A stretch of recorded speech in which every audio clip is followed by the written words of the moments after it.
Start করছি তাহলে।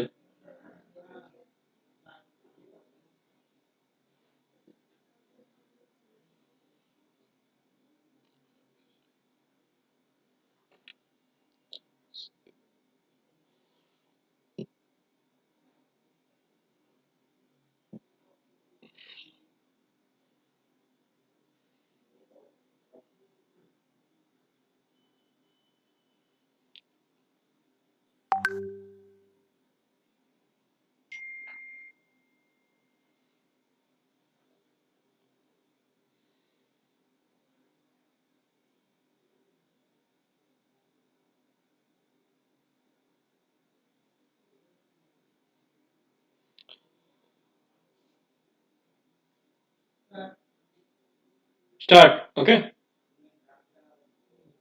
Okay. So good afternoon, everyone. My name is Deep Roy, and I have done many cybersecurity projects. Okay. So good afternoon, everyone. My name is Deep Roy, and I'm a cybersecurity analyst from ICSS, and I have done many cybersecurity projects regarding like network pen testing projects and web application pen testing projects. Right. Apart from that, I have done many bug bounties, and today I will explain a topic which is from a forensic topic, that is forensics analysis of operating system. Okay. So today we will know some techniques that how can we analyze uh, how can we forensic analyze and operating system. Okay.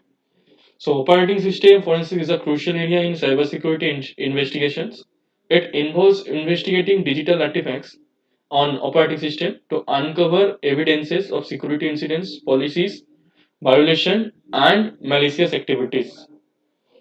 So, like forensics examining running systems. Okay. So first is real-time insight. So in the real-time insight, we actually collect volatile data. Volatile means our RAM. Okay. So RAM is our volatile memory, and hard disks and SSD will be our non-volatile memory. Okay. So the line in the live forensics, actually we collect volatile memory from the system in a state that we actually like. Suppose in a crime scene we found that there is a operating system is running. Okay. So on this state we will actually collect the volatile memory like their RAM, so that we can collect so much valuable information which we can provide from the digital evidences. Okay. For the digital evidences. Okay. So it will provide our real-time insight into the system status and potential threat. Like suppose uh, we found the operating system. Okay. So suppose we collect our volatile memory. Okay. So now whenever we collect the volatile memory, we can actually collect some valuable information like the running systems or running you can say that running processes. Hello, Okay. Suman. Like if I go to task manager here, Hello, Suman. in the task manager we can also see the running processes here, right? Suppose a cybersecurity, suppose a non-ethical hacker Hello. have implemented a rootkit in our victim machine. So by seeing these services and this running application, we can identify a rootkit like that. Okay. It like this every information actually it is storing in our volatile memory like our RAM. So that is why real time insights like this like forensics is very much crucial for our forensics. Okay. Now detect suspicious activity. We can identify suspicious activity or unauthorized activities in real time by analyzing running processes. Okay. So like in the previous, I have just show you that how can you check the processes. Suppose in your system you are checking in your system and you are seeing that any uh, malicious process or service is running, but it is not actually you are that is not actually like you are running. So it means that it can be a suspicious activity. So for that you need to end this service or you need to mitigate the service immediately. Okay.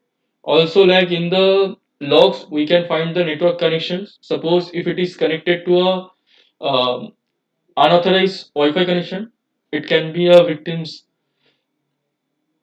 chance. Okay. So now disk forensics delivering into stored data. Okay. First is data recovery. In the data recovery, we actually this one is involve examining stored data or hard drive or other storage device. This can involve recovering deleted files, partition, and file system metadata. So, like in the data recovery process, actually we collect non-volatile memory like our hard disk, SSD, like this kind of memory, and we will collect some of the like crucial data, like the you can say the victims information, which we can provide for the digital evidence. Okay. So now file system analysis. Suppose if victim is delete like in the crime scenario, we found some hard disk or SSD, and the criminal have deleted all the files from the hard disk or SSD. So using this metadata technique, like we all know that every data in your hard disk have a metadata. Metadata means the timestamps, permissions, ownership, file names, file type, like that. Okay. So if like all the hard disks actually store this kind of metadata, it means that if you deleted your files, like or if the files got deleted from your hard disk, and if the metadata is available in your hard disk or SSD, we can actually recover some of this data. Okay. So like the forensics investigator actually use this technique to recover many deleted data so that they can present this kind of data to the code. Okay.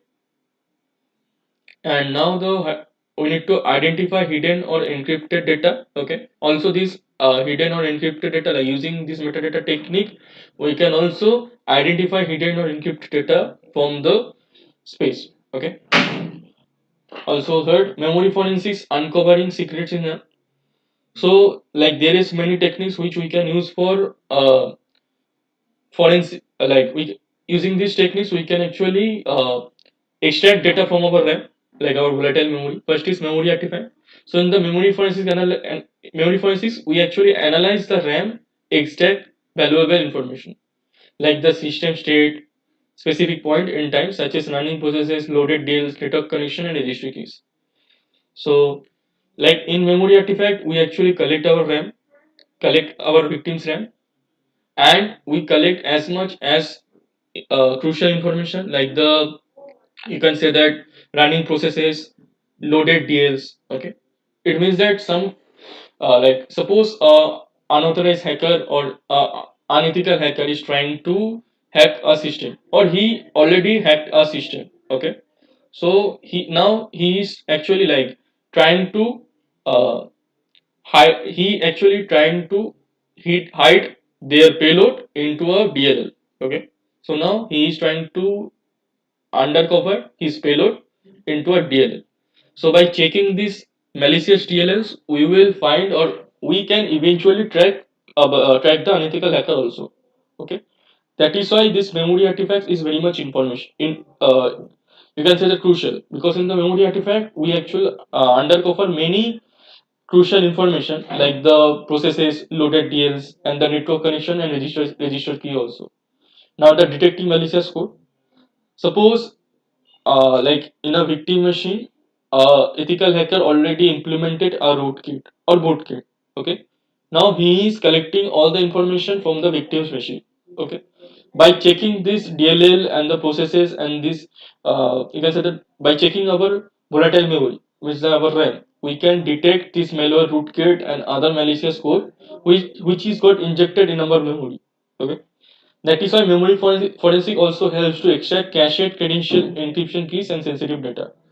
So sometimes actually like our credential and like our encryption key and the sensitive information actually we store in our RAM in our volatile memory. So in memory forensics we can actually extract this kind of crucial credential also. Now the network forensics and tracing network traffic. Okay. So first is packet capture and analysis. So in the previous, I have just showed you how to use Wireshark. So using these Wireshark tools or many tools, like there is many packet capturing tools we can use for capture monitor network traffic. Okay. So by monitoring this network traffic, we can detect suspicious activities also, And also we can detect a potential security breach. Suppose a unethical hacker is trying to breach our network, or he's trying to any malicious thing in our network. So using by monitoring this network traffic, we can identify. Also, we can block the unethical hacker or unauthorized hacker IP also. So that is why by continuous 24 hours network monitoring is very much important to our organization. Okay. Also, it involves using a networking sniffer or capture using some networking sniffer like the Warshak. We can capture network packets and we can analyze this packet header and payloads. So in suppose we actually captured a packet. Okay. So in the packet, actually we have,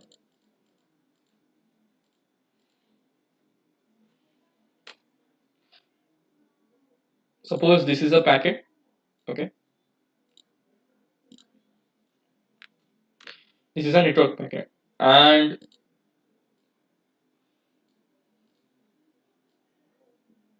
suppose there is two nodes in a network which is trying to communicate with each other. There is two systems which are trying to communicate with each other.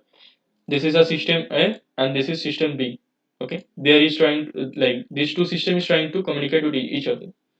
So whenever A sends a packet to B, so in this packet, it actually like there is two things. First is source address and or thing or and destination address. So in the source address, actual suppose this system A wants to send a packet or he is trying to communicate with this system B. So in this packet, source address will be this this system IP address, and in the destination address will be the system IP address. Okay, destination address, source address will be in this packet. Okay. Also, like the protocols and the like every information will be in the packet. So whenever we disclose, like we examine the packets, we can monitor the like we can actually find the network traffic also. Okay. Now last is log analysis and correlation. So you can examine network device logs such as those from firewalls, routers, and intrusion IDS, like intrusion detection system or IPS intrusion prevention system. We can identify anomalies which or any security event which are uh, ongoing in our current present network scenarios. Okay, so these logs can be correlated with the system logs to reconstruct attack timelines. Okay, also like in the command prompt we can also check our traffic also, like our logs also. One second. So we need to use this command event vw. It means that event viewer. In the event viewer we can see our system logs here.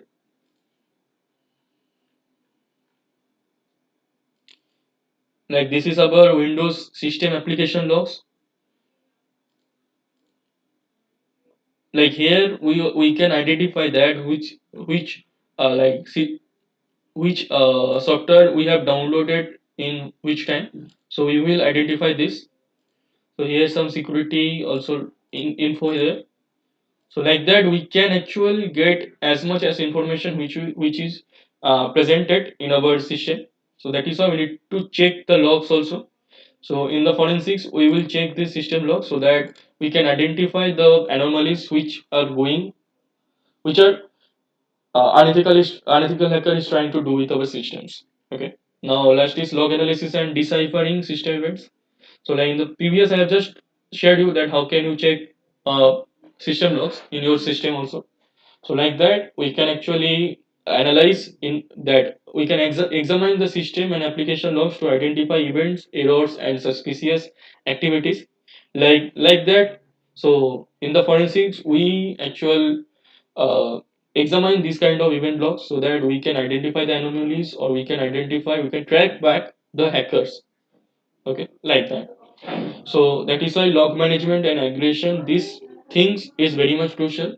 So, like in the today's scenario, in the Active Directory server, like we need to store this kind of lags in our Active Directory server.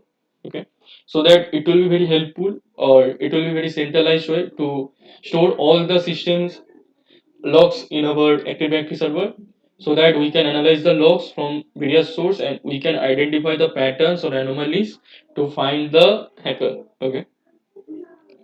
Now, anti-forensic techniques hiding from detection. Also, the black hat hacker also use some anti-forensic techniques so that they can hide from this kind of detection, like data ensure and manipulation. Like attacker use anti-forensic technique to hide their activities in forensic investigation. Like these involve can data wiping, secure deletion, time stopping, modifying the timestamps, log manipulation, and encryption. So, like the black hat hacker also if suppose if any victim's system got hacked, okay, so a black hat hacker can also modify the logs also. He can delete the log files so that it will be like very easy, like it will be very hard to track the hacker. That is why they will deleted the logs also. Also they can also use some technique, manipulation technique, like they suppose a black hat hacker implemented a rootkit in a victim's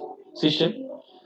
So he eventually what he will do, he actual um, combine a DLL file to a rootkit, so that like for a normal person it will be very hard to uh, verify the rootkit, okay, or find the rootkit that it got injected in our system, okay. Like in the antivirus or the you can say that firewalls, it will be very hard to find this kind of anomalies in our system. That is why like this kind of anti-forensic techniques black hat hacker use, like rootkit and bootkit. Rootkit and bootkit are stealthy form of malware that can hide from detection, modifying operating system core functionality. Like there is some kind of roots which we can actually implement in the kernel level also. If the rootkit got implemented in the kernel level, it means that it will be very hard to identify this kind of rootkit, okay. So that is why it is very you can say that hard for finding for the forensic team. So it can be challenging to remove and recover advanced forensic techniques also, okay. Now, a holistic approach to forensic investigation. So, a comprehensive forensic approach combines multiple techniques to gain a complete picture of security incident. This include light forensics, disk forensics, memory forensics, network forensics, and log analysis. So, I have told you the light forensics. In the light forensic part, what we will do, we actual extract the valuable data from the volatile memory. It means that RAM, and in the disk forensics, we actually extract the valuable data which we can present to our code as a proof. Okay, so in the disk forensic, we use non-volatile memory like the hard disk and SSD. Memory forensics, the basic code of like how can we extract this kind of RAM files, RAM memory like that.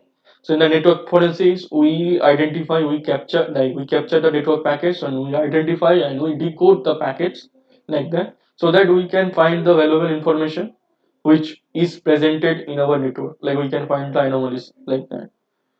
Okay. In the network forensics, we also use IDS and IPS so that we can capture this kind of network packets also. Also in the log analysis, we check the logs of a system, and we have provided some centralized way to store these kind of logs in our organization also.